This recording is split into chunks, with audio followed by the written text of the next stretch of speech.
Absolutely. And I think that that whole notion of trust also fits really well with this course assessment cycle. If you think about students and the thing that they're probably most anxious about when they take the class, it's the assessments. Probably the first thing they look at is, how are you going to grade me?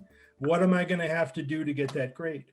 One of the things that I think you have to do instead is put the focus on learning, as Jessie has said. And in order to do that, she's absolutely right. Students have to trust you. They have to believe that if they follow your curriculum, the learning's going to happen. It's going to be natural. There's three things that really seem to be related to students' trust of their professors.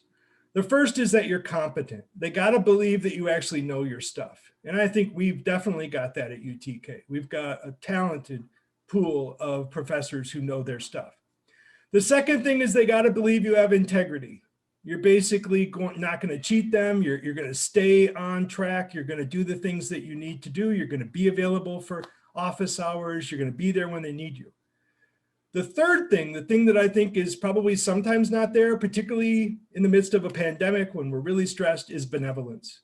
We have to actually demonstrate to our students that we care about their success, that we want to see them be successful, that we're not just kind of touting our power, but that we're really sharing that we recognize that they're on a journey and we're going to try our best to meet them where they're at, provide them the kinds of experiences and the kinds of opportunities for discussion and interaction that are going to help them learn.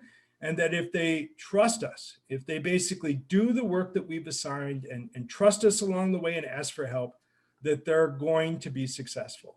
And I think that sends a message right from the front that your focus is on their learning and being successful.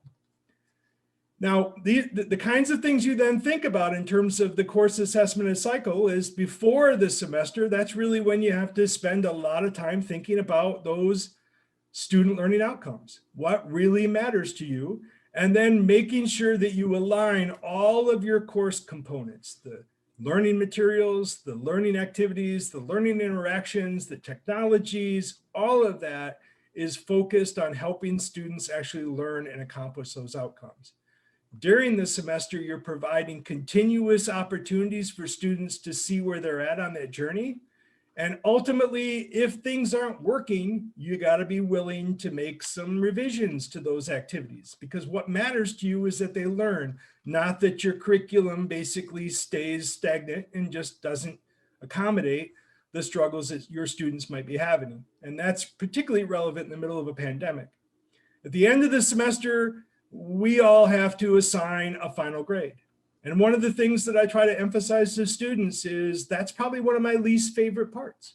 The thing that I really want to focus on is the helping them learn. And so if you can provide as many opportunities as possible so that at the end, the students appreciate the connection between all they've done and they can reflect and really appreciate what they've learned, that matters.